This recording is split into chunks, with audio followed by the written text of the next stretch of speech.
What's up and welcome to FPL Today. My name is JNO, welcome to the channel and welcome to How to Play Fantasy Premier League, where we focus on all the strategies, hints, tips and rules so that you can do the best in the Fantasy Premier League 2017-2018 season. And today we're looking at ownership and how you can use that to benefit yourselves in the Fantasy Premier League game. But before you do that, if you like FPL and you want FPL content daily on YouTube, consider subscribing to the channel. And this episode is brought to you by the FPL Today merchandise store, which has the 30 days of FPL and the FPL Today t-shirt. Go and check them out, maybe buy yourself one for summer.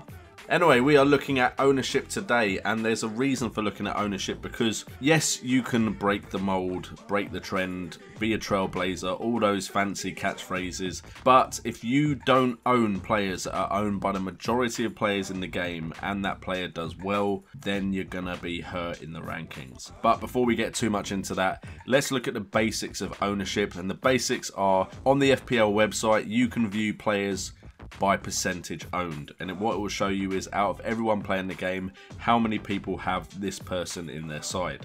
The higher the percentage, of course, the more players that own him. The effects this has on how we can play the game and on our game week and overall ranking is significant.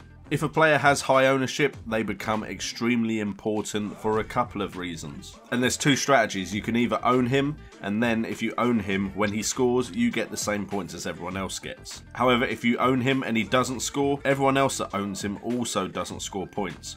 So if you own the high ownership players, you're covering yourself against them scoring big. But if they don't score big, it doesn't hurt you too much if that many people own him, and then you can make up that difference and make up your ranking with the differential picks you have. If you don't own him, this is where it can get really messy. When he scores, and especially if it's a big score, your ranking will plummet, or it may remain the same if you've managed to make up those points with differential picks. However, if he doesn't score, you may have picked someone else that has scored big, or you may not have, and that will depend on if your ranking improves or not.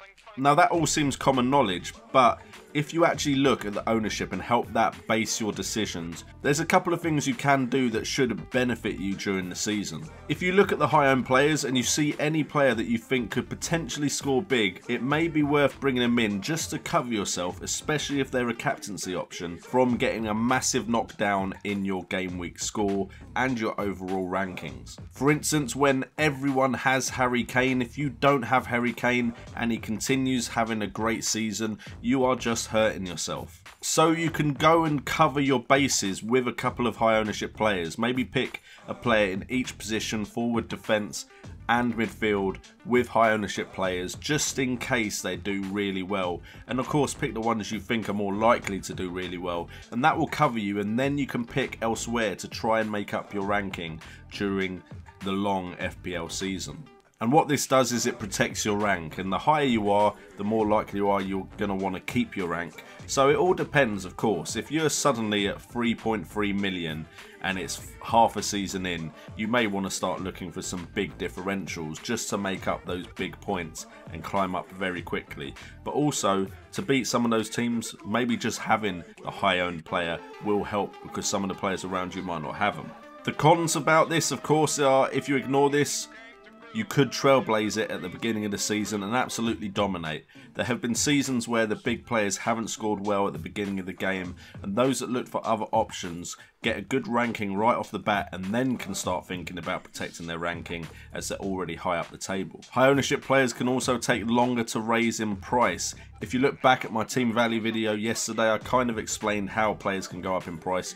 Players that are owned by most of the players already in the game are unlikely to raise in price as quickly because, let's be fair, nearly everyone has them already anyway. Too many of these high ownership players and you're probably going to hurt the balance of your team. The likelihood is a lot of these high ownership players are going to be expensive players, so you can only really draft one or two of them in each position, so you don't want to go too far with it. And then if you do have a bad game week, everyone else only has one or two of these high ownership players while you have 3 or 4, which of course will have the adverse effect that we want. And later on in the season, of course, the unfortunate thing is the amount of inactive players will affect that ownership percentage. If someone's very popular at the beginning of the game and then people stop playing, they're not going to transfer this player out the side, so their ownership will still remain significantly high. So basically what I'm saying is you should always keep an eye on ownership, because If there's two players you're thinking about transferring in and one has a significantly high ownership, that can affect which player you bring in. If you are trying to chase league leaders, chase ranking, you may want to go with a differential.